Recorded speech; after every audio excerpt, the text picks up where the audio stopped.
ताई नमस्कार. नमस्कार नमस्कार या. आजवर साहेबांनी कधी होळी साजरी केली नाही. यंदा काही विशेष आहे का? हो, या वर्षीची होळी माझ्यासाठी आणि घरच्यांसाठी खूप महत्वाची आहे. तुम्ही या ना, बसून घ्या या.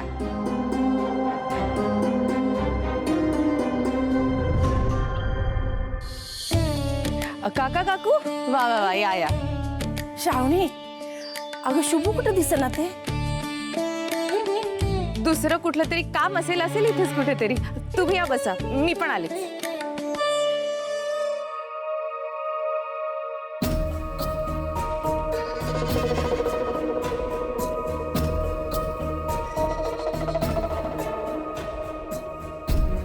आव, हिनच तर आपल्या शुभूला बोलवलं फोन करून. मग आता कुठे दिसेना तो? असेल कुठं तरी, येईल त्यो. तुम्हाला काय वाटतंय, काय होईल इथं? काहीतरी डेंजर होणार आहे, एवढं नक्की आहे कारभार नाही. कारण आज मी सकाळी पंचांग बघितलं ना, तेव्हाच कळलं आजचा दिवस लय वाईट आहे. अरे काय हे कोणी सांगितलं तुला करायला? मॅडम, ती श्रावणी मॅडमने करायला सांगितलेलं. अहो श्रावणी असं का करते? काय चाललंय? काय चाललंय हे? या घरात होळी कधीच पेटवली जात नाही, माहितीये ना तुला? उचलले सगळं. काही उचलणार नाहीये आणि मला सगळं माहिती. आज या घरात होळी साजरी होणारच.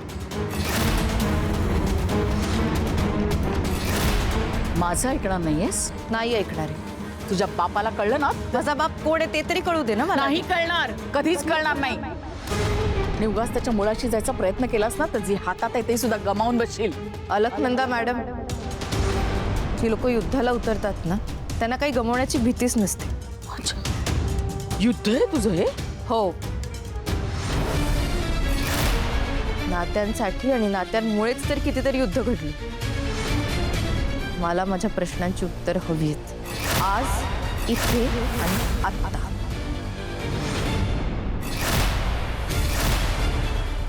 आणि हे तर स्पष्टच आहे की तुम्ही माझ्या आत्या नाही आहात. त्यामुळे तुम्हाला मला हे प्रश्न विचारायचा काहीही अधिकार नाही.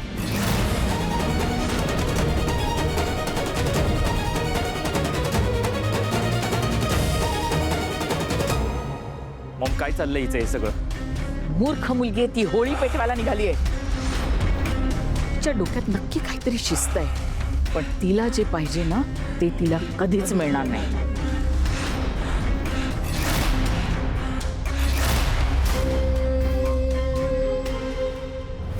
अहो, मला तर वाटतं इथं लय मोठं काहीतरी घडणार आहे. ही श्रावणी एवढं सगळं करायली म्हणजे? ग, पण आता मोठ्या लोकांच्या गोष्टी आहेत, तर बोलणं बी चोरीचं आहे ना. हाय की.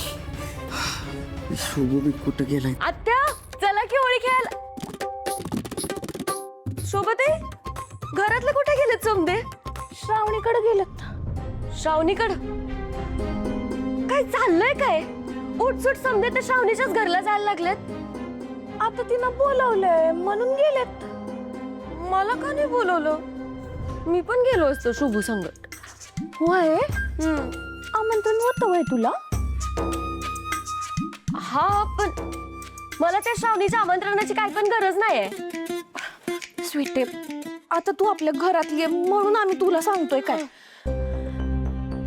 आम्ही का नाही आई आणि अण्णांचं बोलणं ऐकलं. ते म्हणत होते आपला शोभू त्या श्रावणीला तिच्या बापाच्या विरोधात मदत करायलाय. आता आई म्हणत होती नको मदत करू, नको मदत करू. मग शुभू ऐकतोय आईचं. बाई, आत्ताच ही तर आहे, पुढे जाऊन काय होईल काय माहित बाई. शुभू पण कने डोसक्यावर पडलं का? असं का वागतो शुभू? शोभते, तुम्ही किती पण बोला की त्यांच्यात आणि आपल्यात लय अंतर आहे, बरोबर होऊ शकत नाही, पण तसलं काय पण नाही. माझी 100% खात्री आहे, शुभू त्या श्रावणीच्या प्रेमातच पडलाय.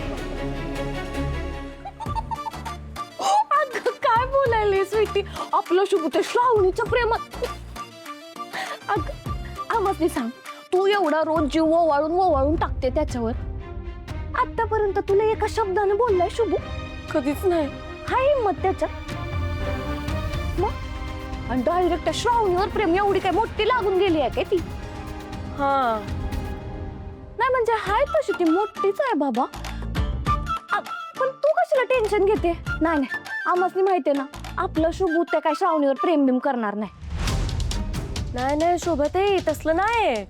मला सांगा, शुभू त्या साहेबांचा केवढा विचार करतो आणि आज साहेबांच्याच विरोधात जाऊन श्रावणीला मदत करायलाय. याचा अर्थ काय होतो? हा असं विचार करून कधी माझं डोसकं खराब व्हायला लागलं आता. हे बघ तसलं काय नसेल, आम्हाला माहितीये ना, नको टेन्शन घेऊ. हे तुम्ही हे आणि प्या करा, पण तू मसनी सांगालोय मी, आत्ता जर शुभूला अडवलं नाही ना हो, तर हे समद प्रकरण आपल्या अंगाशी येईल. आपण अडकूया समद्यात. तुम्ही त्याला अडवा किंवा नका अडवू, पण मी त्या दोघांच्या प्रेमाला पुढे जाऊ देणार नाही. शब्द आहे स्वीटीचा. आलात? या या या, वेळेवर आलात. हे बघा दादा, आज एकदम कडक ढोल वाजवायचा आहे आपल्याला. अख्खा परिसर दणाणून गेला पाहिजे, एकदम माहोल करून टाका. काय झालं? कसलं टेन्शन आहे का? श्रावणी मॅडम, अहो तुमच्या शब्दा खातीर आम्ही इथं आलो खरे, पण आमचा पाय बी पुढं पडानं झालाय बघा. का? अहो आम्हाला इथं आल्यावर कळलं, गेली 22 वर्ष झाली ह्या घरात होळीचा गुलाल पण उडला नाही, आणि त्यात हे मिनिस्टर साहेबांचं घर. अहो साहेबांच्या परवानगीशिवाय इथं पान बी हालत नाही, आणि आम्ही ढोल कसा वाजवणार? असं काय म्हणताय तुम्ही? आज सण आहे आणि पैसे दिलेत ना मी तुम्हाला. अहो मॅडम, उगाच कशाला साहेबांचा राग ओढून घ्यायचा? आम्हाला माफ करा, पण साहेबांच्या परवानगीशिवाय आम्ही ढोलला हात पण नाही लावू शकत बघा. ठीक आहे, तुम्ही ढोल वाजवला नाही तरी ढोल आज वाजवणारच. हात थकले तरी चालते, पण होळीचा नाद अख्ख्या घरात घुमणार म्हणजे घुमणारच.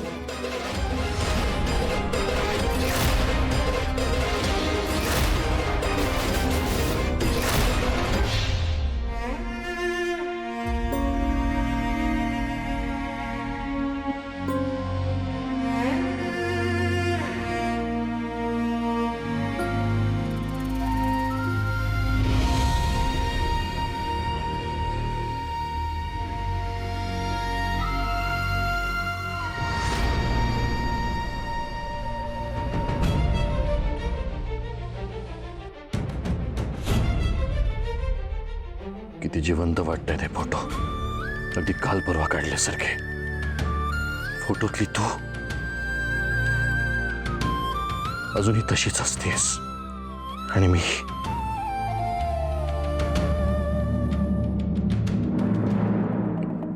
त्याच दिवशी संपलो. आपल्या आयुष्यातली शेवटची होळी. त्यानंतर आयुष्यातले रंगच हरवले.